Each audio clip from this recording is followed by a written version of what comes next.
Au sommaire de ce live, jour J pour la reconnaissance de la Palestine à l'ONU, la passe d'armes verbale entre Bernard Arnault et Gabriel Zucman, et Rupert Murdoch qui lorgne sur TikTok. Et la France au premier plan de la reconnaissance de l'État palestinien. Une initiative portée ce lundi à l'Assemblée générale de l'ONU. Ce week-end, 4 nouveaux pays ont annoncé rejoindre cette reconnaissance. Il s'agit du Royaume-Uni, du Canada, de l'Australie et du Portugal. En dépit des pressions d'Israël et des États-Unis, une dizaine de nations se sont engagées en cette faveur. Hier sur CBS, Emmanuel Macron s'est dit favorable à l'ouverture d'une ambassade française en Palestine, sous condition de libération des otages israéliens détenus par le Hamas à Gaza. Côté britannique, le Premier ministre Keir Starmer a justifié un acte pour, je cite, raviver l'espoir de paix entre les Palestiniens et les Israéliens, ainsi que celui d'une solution à 2 États. Un mouvement de reconnaissance enrayé par Benjamin Netanyahou. Le Premier ministre de l'État hébreu a exprimé sa fureur, pointant une décision qui, je cite, mettrait en danger l'existence d'Israël. Et on poursuit avec la passe d'armes verbale du week-end, celle entre Gabriel Zucman et Bernard Arnault. Dans les colonnes du Sunday Times, le PDG de LVMH a étrillé la proposition de l'économiste de gauche. Pour le milliardaire, cette taxe sur les plus hauts patrimoines relève d'une volonté de mettre à terre l'économie française. À l'heure où les tractations vont bon train entre le Premier ministre Sébastien Lecornu et le Parti socialiste, promoteur de la taxe, Bernard Arnault a fustigé Gabriel Zucman, qualifié de militant d'extrême gauche et affublé d'une pseudo-compétence universitaire. C'est une offensive mortelle pour notre économie, a martelé le PDG du leader mondial du luxe. La réplique ne s'est pas fait attendre. Auprès de l'AFP, Gabriel Zucman a appelé le patron de LVMH à amener le débat dans le respect de la vérité et des faits. « Je n'ai jamais été militant », a affirmé l'économiste.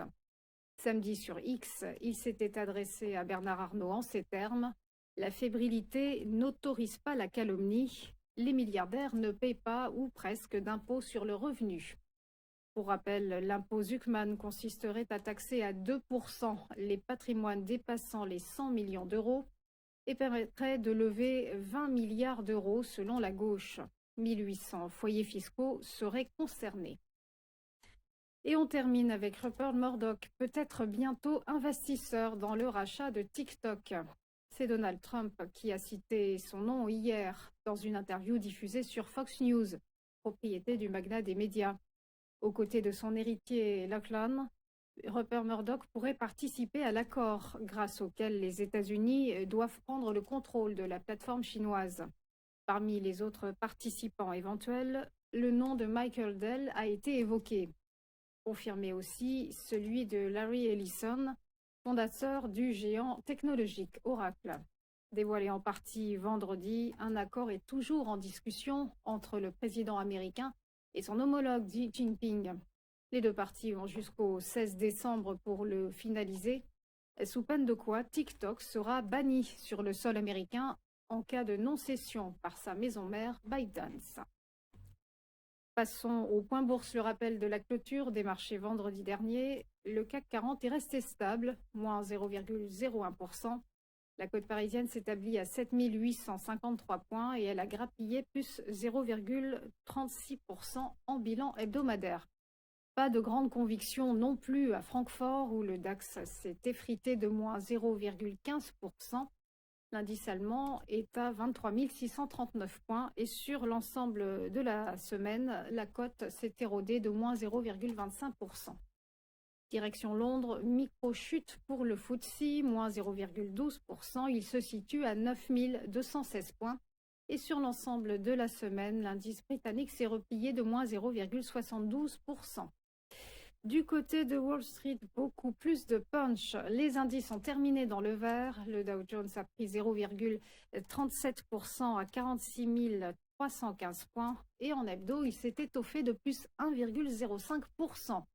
Le S&P 500 a avancé de plus 0,49% à 6664 points et il s'est élancé de plus 1,22% sur la semaine.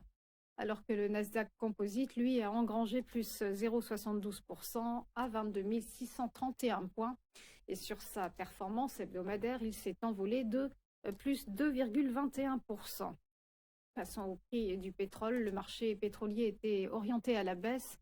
Le baril de Brent se négocie à 66,61 $. Il a reculé de moins 1,29% en hebdo.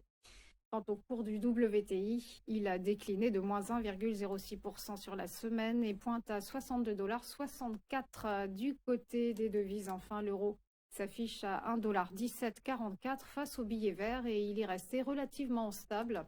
La paire a grignoté plus 0,08% sur la semaine. Et on termine par un petit tour à Tokyo où le Nikkei a fini en progression de plus 0,99% avec un record en clôture. Voilà pour les dernières infos. On marque une première pause et on se retrouve juste après pour Pronoca, qui est l'ouverture des cotations. À tout de suite.